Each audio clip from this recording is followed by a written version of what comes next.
morning at Viewpoint, coming from what is commonly now known as the Birdhouse there at 2250. You know, I forgot about that. Yeah, well, the minute I got out of town, you let things go to pot. If we'd had time, we'd had an engineer bring George Shearing up and have him play the Lullaby of Birdland. I'll have Mrs. Busby explain that to you. And you know what Since called it? The predation station. Yes, predation. A lot of people out there don't know what predation means. The problem. Not yesterday, last Wednesday, here we were minding our own business, and Gillette, you maybe are aware, Pam wouldn't be, of the station's kitty cat, who... The mascot. Enters and exits through the vents. And she came in here carrying a bird in her mouth, and she let it go. The bird was not deceased. No. And happy to be so. I'm not afraid of man nor beast, but I do not do birds at all. And I tell you, I pretty near had the big MI. I'm not kidding. So the poor little thing finally left this room, thank you, God. And since my daughter caught it out here and let it be free out the door, and it flew away. But poor little thing, you know, I mean, I'm sure that was a very emotional event for the poor little bird, but it certainly was for me, I can tell you that. Oofta. Well, anyway, back to serious business. Enough said about sedation. Predation station. Kudos. Dr. Quickland again for the folks who helped out on the Get Together for Lincoln program last Sunday. A lot of good done for a lot of people by a lot of folks. So thank you very much for the people who participated in that. And you and I were talking as we were coming up here this morning. You had a little kudo that you want to throw in this morning. Yeah, every Wednesday on our way up here, we pass the shelter, the animal shelter on Old 66 there. And boy, their lawns look nice. They've put up a gazebo, and it just looks real nice out there. It's kind of nice to have good-looking things on Old Route 66 for the people to see as they come through traveling. Mm-hmm. So here's a hats off to them. Shaggy bird story. Shaggy bird? As opposed to a shaggy dog story.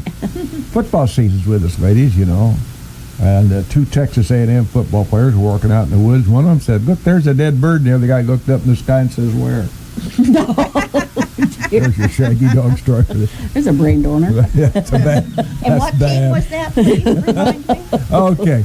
We have a distinguished guest who has made an arduous journey here all the way from 1600 Pennsylvania Avenue. We appreciate the fact that she was able to take her time to make that tough trip. Trains are good, the schedules aren't as good as they used to be out there. Why don't you introduce our guest? Oh, I'd be happy to. Gillette Ransom, who is with the Elkhart Historical Society. She did not make the trip from 1600 Pennsylvania Avenue. No, she made the trip from Elkhart, though. That's something. And we're going to be talking with her friend, Mary Todd Lincoln.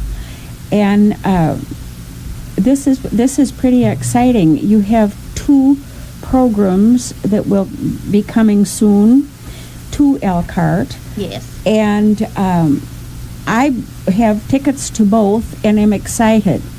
Well, and I'm glad to hear that. I'd like for you to tell us a little bit, Ms. Lincoln, about your life and about the programs. The first, which is October 4th, and incidentally, Gillette mentions that there are tickets available for all of the programs. There's dinner program, and there are other programs as well.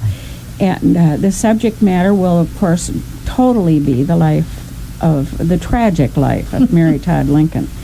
And maybe, just for starters, Gillette, if you'd give us the schedule of the programs, first for October 1st and then for November 1st, October 4th. And emphasizing the tickets that are available. Right, yes. Mm-hmm. October 4th, there are two performances, one at 4 o'clock and one at 7 p.m. And it is arranged so that it is possible to have dinner in between. So you can either attend the performance, go to dinner, or have dinner and then go to the performance. At this point, the 4 o'clock show is pretty full, but not overly full. And the 7 o'clock still has quite a bit of room. And so depending upon how you prefer to sit in the theater, which is actually the Elkhart Christian Church sanctuary, you may prefer to not be so crowded and come to the 7 o'clock, but there is room for both. Likewise, on November 1st, both of these days are Saturdays, by the way, we have a 4 o'clock and a 7 o'clock. And likewise, as far as having the dinner options right in between, we have 2 restaurants that are participating. The Talk of the Town restaurant is offering a 4-piece fried chicken dinner with all the fixings and salad bar, and their bar will be open, and so people who would like can certainly purchase additionally. And the Wild Hare Cafe in Horse Feathers shop is offering 2 different entrees, a pork loin full dinner or a beef bourguignon full dinner with dessert. And all of these can be found on the Elkhart Historical Society.org website to download your forms and call for reservations, and that number is 217-947-2238. Don't wait. Thank you. All right. you. Well, that's pretty good promo. Very good. We'll let you repeat that verbatim at the end of the show. Right. Verbatim. And now, Mrs. Lincoln, your first presentation, the one on the 4th of October, is going to be entitled Taking Leave. Yes. Let's talk about that. Well, I don't want to talk too much, because if I give away the story, then you won't want to come and see me. Oh, But on basically, the contrary. yes. Well, basically, it is about the day that I'm going to be leaving the White House for the very last time. So my heart is a little heavy, but the memories are great. Your heart, I'm sure, was heavy day in and day out. To have lost 2 children and then your husband so tragically, and to have been an object of ridicule for your entire time in Washington, D.C. I don't know how any plain, ordinary, regular person could come out of that with any mind at all. Well, that's the way I kind of feel about it myself. I never understood the reason why anybody would say the things they said about my husband, but especially me. It wasn't like I had not been to this rodeo before. I grew up in a very social, prominent family in Lexington, Kentucky, so it wasn't my first time in a societal situation. So to be called a country bumpkin, I took very much offense to. I think a lot of people are certainly not aware of the background of Mrs. Lincoln. To know that she came from that type of background, a lot of people had you pegged, as you say, as a kind of a country bumpkin or bumpkin-esque as a baby. That's right. But my husband was not of means, never grew up to be means, and it was never something important to me in life. The person inside of his heart was the person I fell in love with. It had nothing to do with his appearance or his financial status. It had to do with the man that he was, the man I knew he could become. That is who I fell in love with. So, looks like we have a visitor. We have a new visitor? Yep, nope, he's not coming in. Oh, it must be the... It was your little kitty cat. Mr. Yes, Lincoln yes, would have yes. felt right Is at that home with this that the little cat you had in the White House? We had several cats in the White House. Is Mr. that Lincoln right? never went anywhere that there wasn't a cat always following right on his heels. I used to say that he would go pet them, and then he would walk real slow to make sure they knew where he was going. Now, He wasn't a dog person, though? Oh, he liked dogs, but he loved a good cat. He said there was nothing more soothing than to sit by a fireplace with a cat sitting on your lap and just rub and purr, and you could think away you could think about anything, and you could solve all the problems just by listening to a cat purr and enjoy the feeling that it gave him. Well, and He certainly loved sitting cats. by the fireplace must have been something very necessary, what with there probably wasn't central air and central heating in the White House. No, there wasn't. There wasn't. Mrs. Lincoln, your leave taking of the White House, were there a lot of logistical problems for you as far as arranging for this or that, furniture and so forth? Well, no, actually, I took out 64 trunks from that White House. Is all I removed from that house. And everybody kept accusing me of stealing the dishes, stealing this, stealing that, when in fact there were other visitors to that White House that I helped believe I read themselves that to those that items. was attributed to President later down the road that things disappeared from the White House upon their departure. But Now, I will you admit didn't set that standard. No, they even went through all my trunks to make sure I wasn't taking anything because they were so Oh, they did. convinced I was stealing from the White House. Mhm. Now, I will admit that I had ordered a second set of china with Mr. Lincoln's and my initials on the cups. But they were very much like the White House ones that we had purchased, the Solferino Edge china.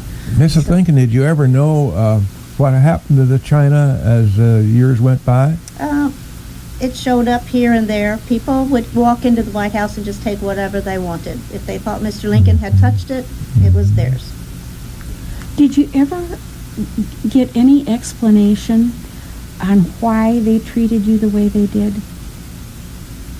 No. I don't think they felt like they needed I mean, any why explanation. single you out? It's kind of like the chickens in the chicken yard. Just Well, pick, let's pick, see. pick I that was a one. woman from the South married to a man from the North. So I was Yeah. a spy to one, and I was a traitor to the other. That's an interesting observation. And that's the way I always felt. I felt like I was never trusted by either side, especially during the Civil War. And then after I asked when my sister Emily came, after her husband had been killed during the war, and Mr. Lincoln gave her passage to cross the borders, we were heavily ridiculed because we had an enemy in the White House. And so it was after that Mr. Lincoln told her she couldn't come back, and it kind of broke my heart because she was family first. But initially, when you came to Springfield, you came to be with family members, Yes, didn't you? yes. There are a lot of, in fact, all of the Todd women from the very first group of Todd children, we all lived in Springfield. We all moved to Springfield. There were 7 living Todd children, 4 boys, 3 girls. 4 girls, 3 boys, I'm sorry. And we all 4 of the girls ended up in Springfield together, thanks to my sister Elizabeth. She was the primary element. And she married well. She married Mr. Ninian Edwards, the son of a former governor, and she was 16 when they married, and they came to Springfield, and of course they built a fine house, and they had a spare bedroom. And one at a time, she brought all of her sisters up here to find a husband, because the state capitol had recently moved from Vidalia to Springfield in '37, so she thought it would be a very great place for her sisters to find a nice young legislator to marry. And how old were you when you came? When I finally got here, I was 22 years old. Now, Say that again, please, Mrs. Lincoln. How old? 22. Oh, my. I didn't marry Mr. Lincoln until I was almost 24. I was pushing old age. well, I wondered, was that kind of almost verging on being what they used to call an old maid? I felt like I was, but it was all Frances's fault. She couldn't seem to find herself a husband, and I had to wait till she got hers so I could come to Springfield and find mine. Oh, it's kind of like Fiddler on the Roof. Yes. The very older much. sister has to marry before the younger one can. Yep. That's the way my sister Elizabeth laid it out for us, How did she get to be so dictatorial? because it was her house. Oh, And she was Well the oldest. put. And she was the oldest. It Right was her on. house, and she's going to set the rules, and they did. Ninian Mrs. did, I think, Lincoln, more than she did. During your time in the White House, was there, of course, we had the times of the Civil War, so that made it a very difficult time as far as day in, day out activities are concerned. But what I guess I'm getting to is the social life in the White House.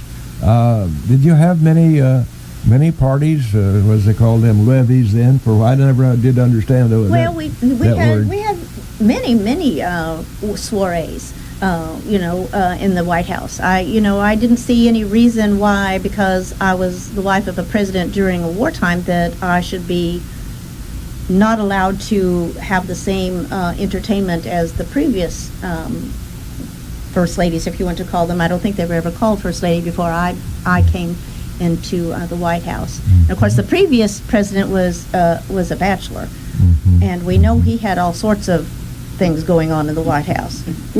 But, would you like to describe, Mrs. Lincoln, all sorts of other things? Well, I don't want to go there. I see. But I do know. I just thought I'd give you that But I opportunity. do know on one occasion he was known to have brought his horses into the White House because the barn was leaking and it was I'd read raining. about that. And he did bring his horses in out of the rain into What a the White House. humanitarian, huh? Yes, and it left a big mess in the White House, which needed Big to be being the operative word here. which needed to be rectified by me and my sisters. When we walked into the White House, we saw a lot of things that needed to be repaired and redone and repurchased. The furniture was mismatched. The draperies were horrible. I mean, the floors were scuffed and the rugs were tattered.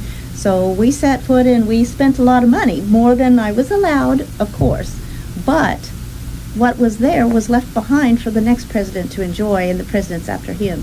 And I think I want to believe that Mary Lincoln set a standard on what the White House should be like for any sitting president. It should be a house of the leader of our country, and it should be the best house.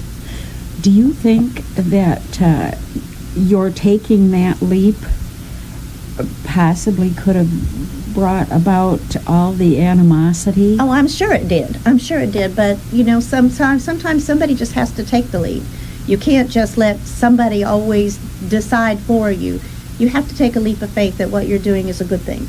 And I took a leap of faith, and I paid the price for it, I believe. But all said, I think it was a good leap. And I think some standards were set on what is expected of the President of the United States and how he should live and how he should conduct himself.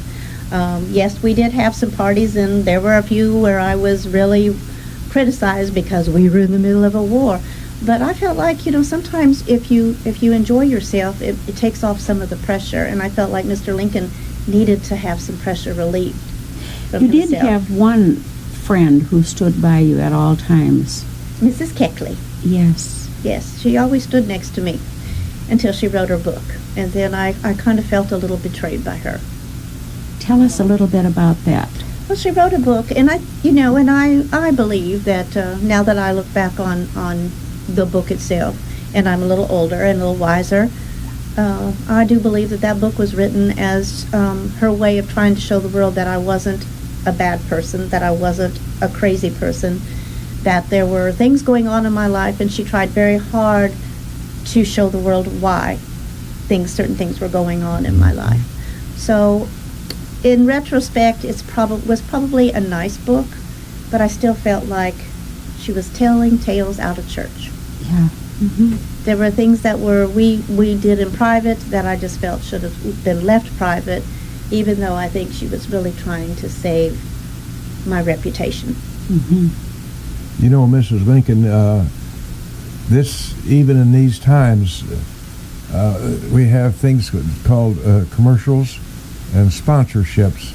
And so at this point in time, we'll take a station break. Right back live in the studio here this morning. The program is Viewpoint. Every Wednesday morning, this is Judy K. Busby and the old fella here. We have a very, very interesting guest this morning.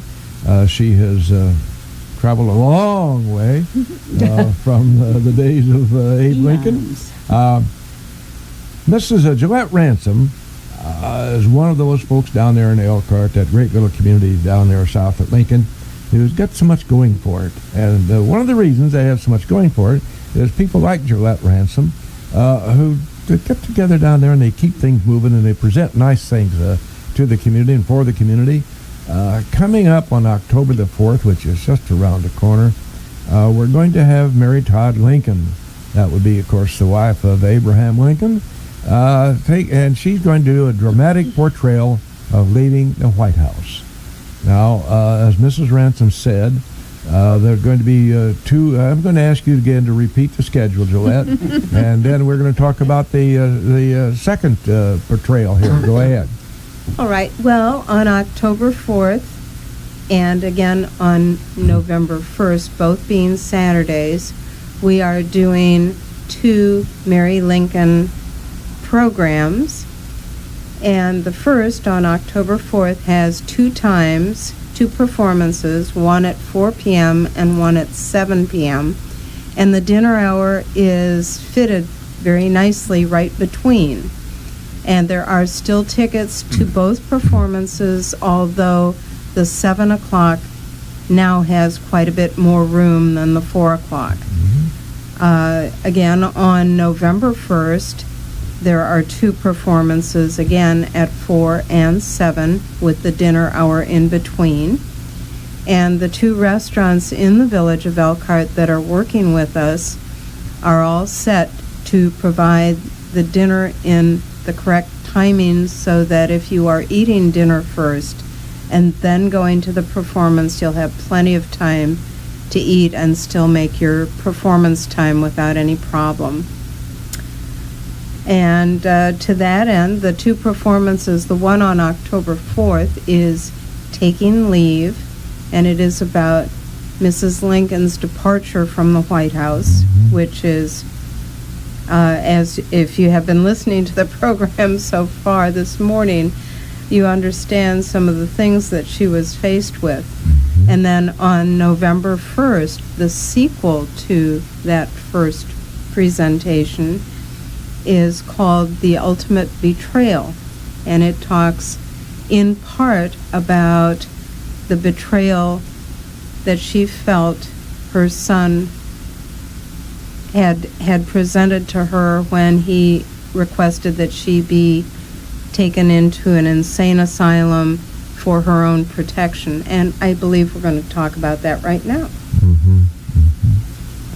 We appreciate you ladies being here this morning. This is an interesting, this being the Lincoln area, we're so steeped in Lincolnia and the history and the study of Abraham and his family. It's just great to have kind of a first-hand, if you will, experience. And we appreciate Pam Brown's being with us this morning. She got out of bed very early from Springfield to get to here, and we appreciate that, Pam. We're looking forward to this portrayal. 648-5510. Somebody might have some questions of Mrs. Abe Lincoln, a.k.a. Pam Brown. Excuse me, please. Or Mrs. Ransom regarding the logistics of the programs down there and what's going on down in Elkhart. We're going to move right back into the times of the past and ask Mrs. Lincoln about the time of your husband's tragic death, Mrs. Lincoln. Were you attended to? Did people have any attention to you, or were they more concerned about our president? Well, I think their first and foremost attention was to my husband, which understandably it should have been.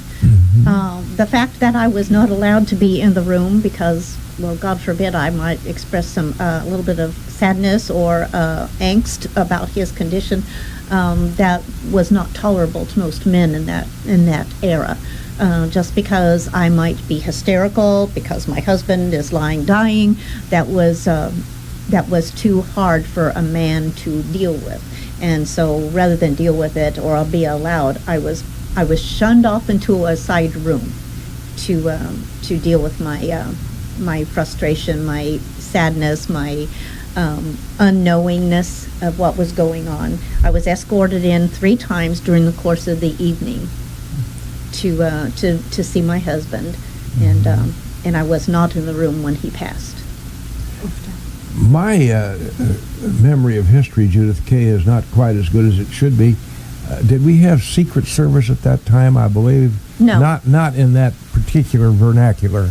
Actually, that evening, Mr. Lincoln, normally he had a man by the name of Ward Hill Layman who went with him most every place. He was one of Mr. Lincoln's attorneys. They had done law work together, but he was always one that carried a lot of guns when he traveled, because he knew that the world and the society was not as secure as one might want to think.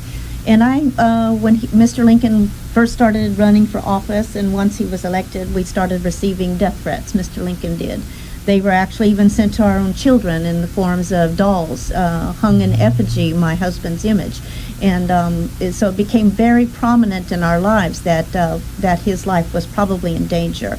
So Ward Hill Layman always carried a gun, so he was the one selected to ride with him on the train on this journey to the White House. And of course, Mr. I can't think of his other, Pinkerton, helped once they got to Pennsylvania. But it's been a frightening 4 years, because there's been a lot of death threats with my husband. But on that evening, Mr. Lincoln sent Ward Hill Layman on another mission. So there were a couple of people that escorted him to the box. One sat outside. We don't know exactly if he was part of the conspiracy that was to shoot my husband. Well, that was that question, yes. Because he had left the area. Now, whether he just went downstairs to take a smoke, but my husband never felt any threat. The war was over. You know, the South lost. We were on our way to recreating the country. So he really wasn't very anxious about it. So, he didn't feel a threat at that time. And but when someone by the name of John Wilkes Booth, who has an in and an out at a theater, you don't. It's not. It's somebody that was there all the time. So it wasn't unusual for him to be there. What his said plans were.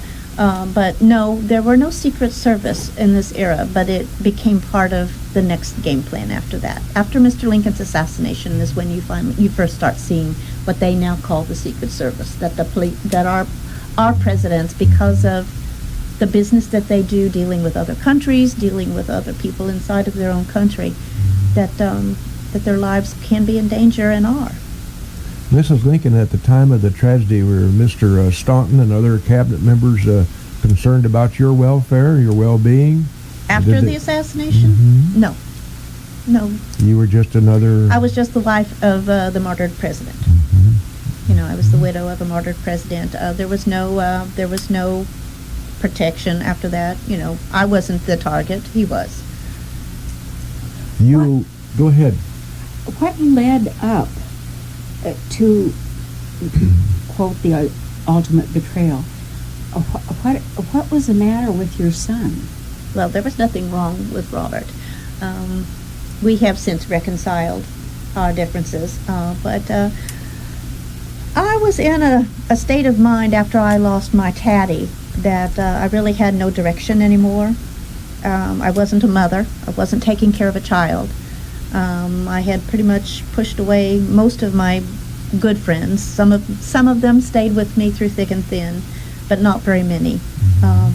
I was writing some very scathing letters to some very high politicians, making demands on repayment in kind for the positions they are in now, because my husband gave them a job. I made sure they got a job, and I felt like they owed me. So I started writing, demanding money, help me out. I just was always worried that I would never be able to survive on the little money that Mr. Lincoln had left us, even though it was a grand sum of $98,000, which was quite a bit of money. But in my mind, it wasn't that much money. It wasn't enough to sustain me for the rest of my life. What was your age, speaking of the rest of your life? At what? At the time you left the White House. I was 40, let's see, he was 57, so I was 46, 47. So you were very young. You had a number of years ahead of you. Well, yes, one would hope at 47 you still had a couple of years anyway. So I Mrs. can see why you were trying to be a little frugal. Well, yes, but the $98,000 was divided 3 ways: Robert, Tad, and myself, and So it gave you some 30. about $33,000, give or take $1, Yeah. for the 3 of us. But Robert, he declined his money, and he wanted me to have it. And that was very helpful in paying those debts that I had incurred while we were in the White House, that I was being held accountable for because I overspent my budget. And the White House felt like I needed to repay them for all the money that I had spent fixing up the White House. And I do admit I had bought a few dresses, but I felt like I needed to. When you're walking to a White House and you're considered a country bumpkin, I felt like there was an image that I was being expected to live up to. And I did my best to try and do that. My husband was getting, they were awarding him suits of clothes and shoes and things like this. So when I would walk into a store and I would be looking at a gown or whatever, they would say, well, just take it. And so I did.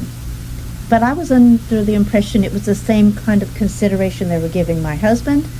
They were not giving me the same consideration. So after he died, promptly all these bills started coming in that I had no idea that was exactly how they were planning on working it. Oofta.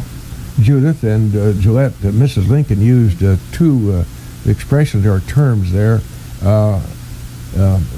give or take $1 or 2.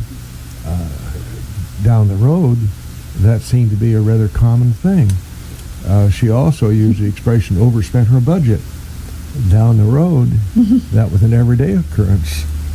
And today, down the road. Well, I don't believe I was actually the first to overspend anything in the White House. It was just, I was more of a progressive type thinker. I went against the curve of what was considered a Christian country, a conservative country, and I was going against that grain. And so when you go against what is the norm of anything, you're going to get some retribution. And Mrs. Lincoln, I take it that finances were kind of a major problem for you during your term out there. in the White House? Yes. Yes, it was. It was difficult because you feel like you're between a rock and a hard place. You're expected to do one thing, and but nobody wants to pay for it. So how do you balance things when you know you're expected to do something, and I think that is true even in today's society. Here's what we need to do, but where do you get the money to do it? And I was given $20,000, to repair the White House. I spent $26,000. In the scheme of things, was $6,000 that big of a deal? In the ensuing days, we invented, Mrs. Lincoln, what was known as a telephone, and you would see ladies sitting at a desk with a headset on and little cords and wires, and they poke plugs in all sorts of holes. And if anybody wanted to dial 648-5510, we have some people sitting in Elkhart that would be glad to make the right connections.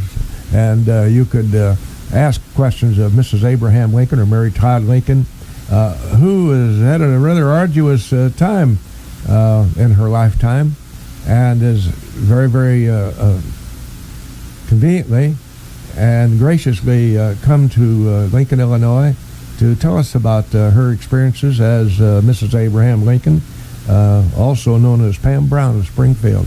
Let's move right back into the Mrs. Lincoln mode, Pam, if you will, please. The trial, the ultimate betrayal. To have your own son have you brought into court to test your sanity, that alone would be enough of a sanity test. Was it very arduous for you? Yes, it was. But one has to understand that Illinois was very, and I want to say lucky in the fact that a woman couldn't just be put into a mental institution because, say, her husband was tired of dealing with her because, say, she was in a bad mood all the time. ladies, you can attest to what I'm talking about. But Not us. you know, because there were states in the country where a man, all he had to do was just put her in one. But in the state of Illinois, you were forced to a public trial. And you couldn't just declare somebody insane, but you could surely wrangle the jury to say you were. So my son, he petitioned the court that I be arrested, which I was, and I was taken to court within an hour of my arrest, and the trial took 2.5 hours, and the next morning I was off to Batavia, Illinois. It was that fast. But when you've been plotting this for weeks in advance, you can kind of set the stage pretty much the way you want it to go. You mentioned something a little bit ago about maybe some hadn't thought of you as doing what the proper Christian woman would do. Abraham Lincoln is always thought of as a man of faith. And you, how was your faith? Well, Mr. Lincoln was not a churchgoer. He did not believe in organized religion. He said you don't need somebody to tell you how and when to pray or read the good word. Now, myself, I was always a member of the Presbyterian Church. When I was a young girl, we were all Presbyterians.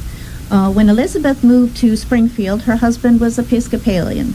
So Elizabeth became an Episcopalian. So when I came to Springfield and the sisters, we all kind of became Episcopalians because that was the church they attended, so we just kind of went with them. Right. But then when we lost our little Eddie, our minister with the Episcopalian Church had left. So Dr. John Smith was our pastor at First Pres, and he was very gracious and did little Eddie's eulogy. So that's why I joined First Presbyterian Church. Mrs. Lincoln, we have a newfangled gadget called a headset. If you and Mrs. Ransom would share the headsets there, we have a caller. Go right ahead, please, caller.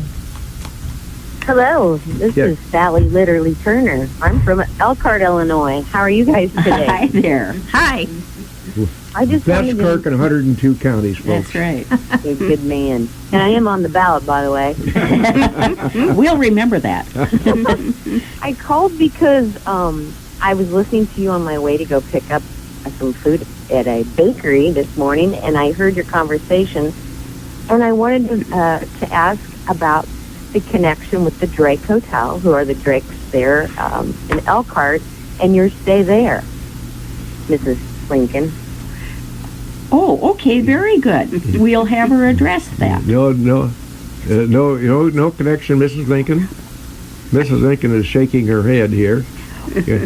Well, of course, Gillette, why don't you address you speak to that, my dear. The fact that the Drakes are certainly, just as Sally says, are from Oh, Elkhart. yes. I'm going to go ahead and hang up, and I'll listen to the radio. Okay, good deal. Thank you, Sally. Bye-bye.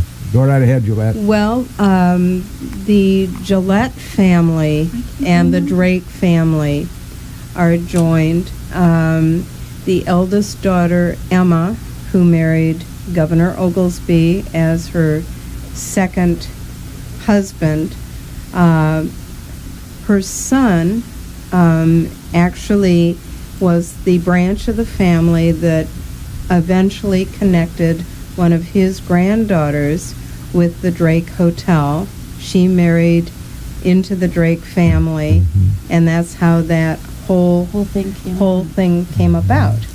And it's still alive and well and living in Chicago.